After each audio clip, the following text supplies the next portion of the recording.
Assalamu alaikum dan uwa. Wa alaikum salam. Lafiya na ganka a nan a zaune, kwana biyu ina ka shiga. Ko lafiya, me amfanin mai karatu babu mai taimaka mana?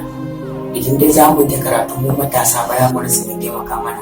Me amfanin ma mu ci gaba da karatu? Dan uwana, to baka sane da wannan bawan Allah mai taimaka mutane, wato Garba Zaki. Garba Zaki yana neman dan majalisar jiha ne 2023 insha Allah. Akan ɗan siyasan Gombe State, inda za a ce za mu samu irin Garba Zaki, to yawancin talakawa mu da ba za a sha wahala ba. Mutum ne wanda yake abubuwan da ba za a taɓa mantawa da shi a rayuwa ba. Mutum ne kuma da in ya ga matashi da karatu, da yana da karatu da ba da karatu, inda ya cancanta aiki to ɗaukan shi kawai yake.